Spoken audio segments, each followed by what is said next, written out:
est 15h45. Avec elle, on ne sent pas le temps passer. Alors Queen, il y a beaucoup de choses qu'on sait désormais de toi à travers cette chanson, cet album aussi. Mais ce qu'on ne sait pas encore, c'est des primes que tu reçois. C'est vrai que jusqu'en 2015, tu ne prends pas ça vraiment très au sérieux, mais à un moment donné, tu décides quand même de tout écrire, et là, ça va très vite, à une allure, on va dire, vertigineuse. Raconte-nous ça un peu. Effectivement, quand je reçois les chants par bribes, je les enregistre justement dans mon téléphone. Et quand j'ai reçu l'intime conviction qu'il fallait que je fasse un album moi-même, j'ai choisi 7 chants. J'ai voulu prendre les 7 premiers chants parce que je me suis dit, ça vient tellement que je vais prendre par ordre d'arrivée. L'ordre voilà. d'inspiration. Voilà, j'ai pris les 7 premiers chants, mais j'ai dû enlever le chant qui ressemble à du Wolof là-dedans, parce que ça, je me suis dit, quand Queen Esti sera un peu plus en avant, un peu plus connu côté album, je vais peut-être chercher à faire des feats avec, si j'ai par exemple un artiste chrétien sénégalais, on pourrait travailler ça, ce chant que j'ai reçu qui ressemble à du Wolof, on pourrait faire des phrases réelles. Mais est-ce que tu l'avais reçu quand même avec une signification, même non, si c'était non, pas du tout? Non, okay. Non, voilà. On pourrait faire des phrases réelles et puis faire un réel chant Wolof, voilà, et puis mettre un peu de français dedans, voilà. Mais ça, c'est des choses, je me dis, peut-être quand Queen Esti sera un peu plus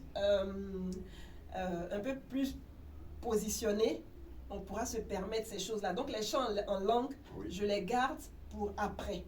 Pour l'instant, je fais les chants en français, c'est plus facile pour moi. Alors tu composes entre 19h et 19h20, seul témoin, la Bible. La Bible. Et je n'ai même pas eu à être ouverte. Je n'ai même pas pu ouvrir parce que ça venait tellement rapidement. J'écrivais.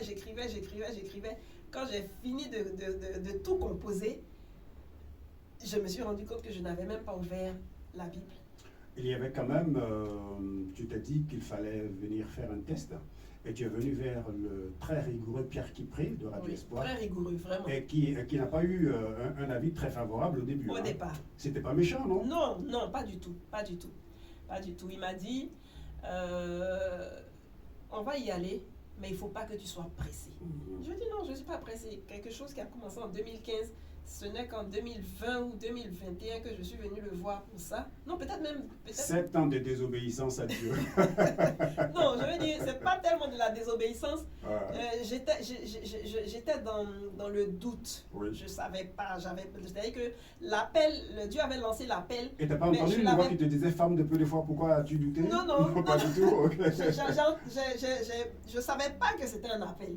Voilà, je n'avais pas réalisé que c'était un appel.